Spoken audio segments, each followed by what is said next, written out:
Greetings, Forest W. Welcome to the apocalypse. I hope you're all doing well. It's good to see you all again. Hello. I'm sure you share that sentiment too. I thought it would be prudent for me to finish reading the rest of Viking Boy to you, as we're already halfway through it. But I decided, probably against my better judgment, that I will start afresh from the beginning.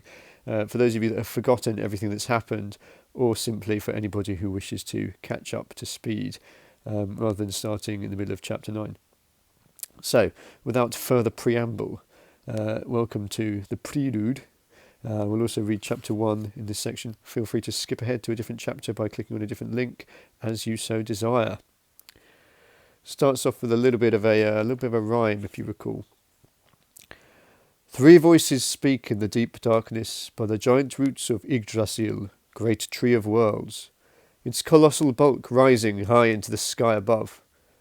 Spin and weave, says the first, the oldest, voice of that which has been. A line of silver thread, says the second, voice of that which is now. One little snip, and then you're dead, says the third, voice of all that which is yet to come. The three sisters cackle, and their vast web trembles.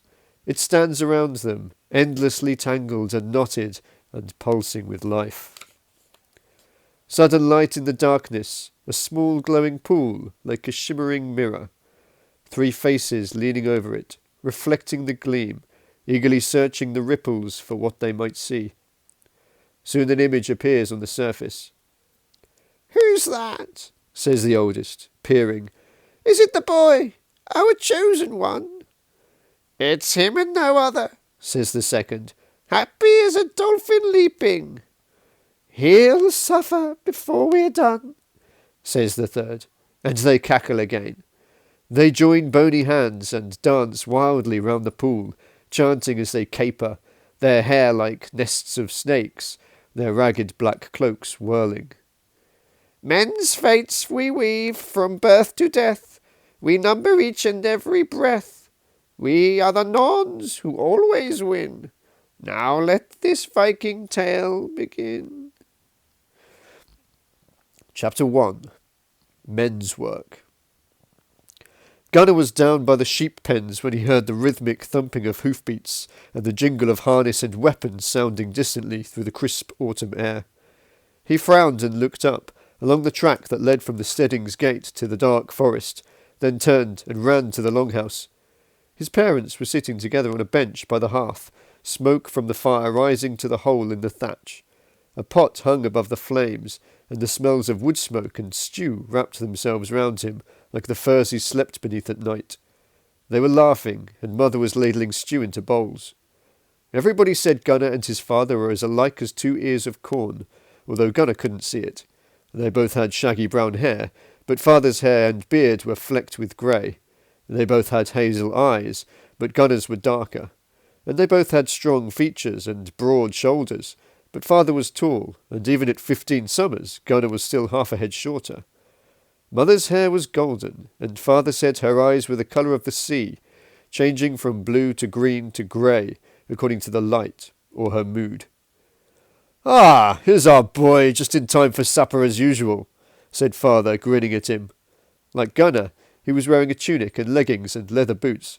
Mother wore a green gown and a silver necklace, and she smiled too.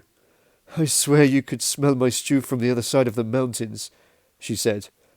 Riders, in the forest, Gunnar said breathlessly. Heading this way. Father stood up, his smile gone. Mother's face clouded over. How many? Said Father, his voice steady, eyes fixed on his son's. Hard to say, Gunnar answered. 6, maybe 7 at the most. Who could it be? Said Mother, her hand on her husband's arm. We'll know when they get here, said Father. It's probably nothing, but we'd better make sure there's a proper welcome, just in case. Ranulf! Arnor! He shouted. 2 men appeared from the shadows. Get your hunting spears, and tell the others to do the same. Gunnar, fetch my sword. Gunnar ran to his parents' curtained-off chamber and raised the lid of the chest that stood at the end of their bed. It contained many things, clothes and furs, the best bowls and goblets. But lying on top was the sword father had used as a young Viking and in Miklagard as a soldier of the Greek Emperor's guard. It was in a wooden scabbard lined inside with sheep's fleece, the oily wool keeping the metal free from rust. An ivory hilt bound with age-darkened leather was topped off by a round pommel inlaid with gold and silver. The blade had a shallow groove running from hilt to tip, and was razor-sharp on both edges. Now Gunnar lifted the sword and scabbard from the chest, partially pulled the blade free, and held it up so the glow from the hearth could fall on it. Faint lines twisted and writhed in the metal, almost as if the sword were alive, and the red firelight brought back memories of the day it had been born in some ancient forge's heat. Runes were carved on the blade, a cluster of spiky letters that spelled the sword's name, Deathbringer. He pushed the blade back into the scabbard and hurried outside. A crowd had gathered, the people of the farm coming out to see who the visitors might be.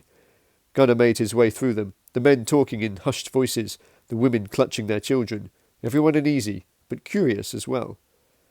Father was waiting with his men in front of the longhouse, mother by his side.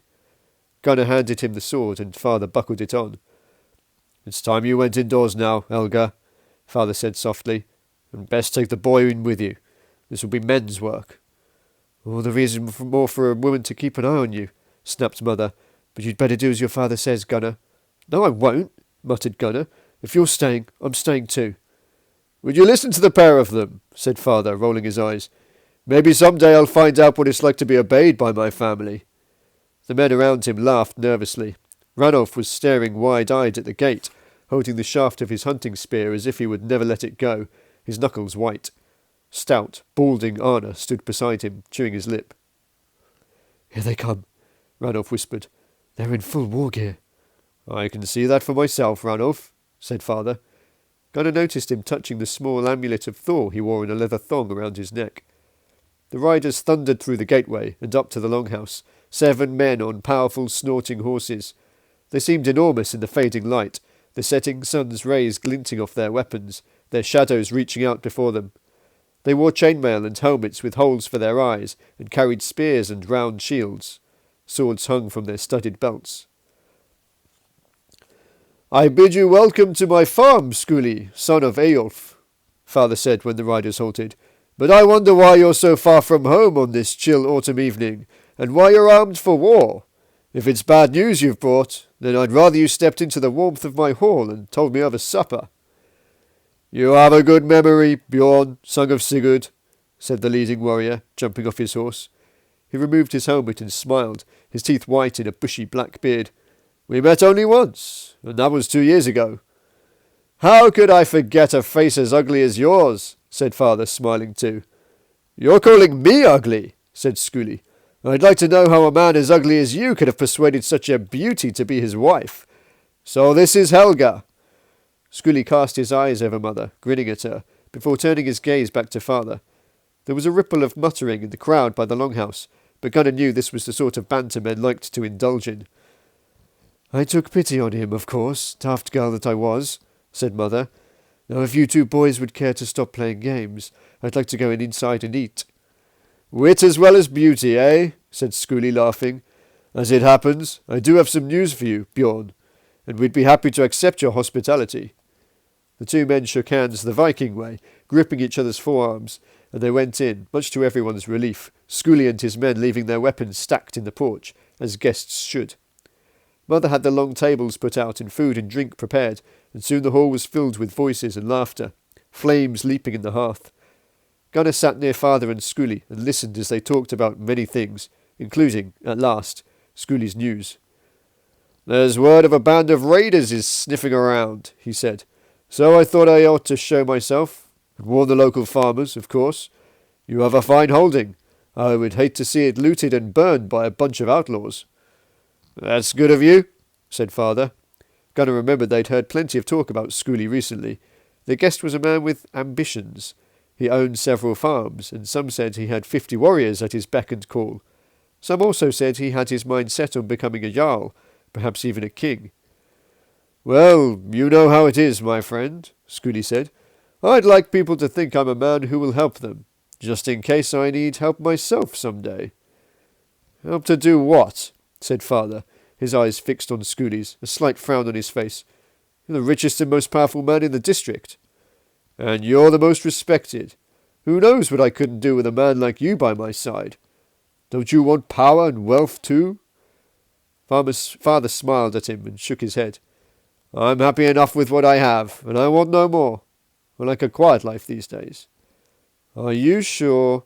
said Schooley, leaning forward. "I'd hate to think you might oppose me in what I aim to do, Bjorn Sigurdsson."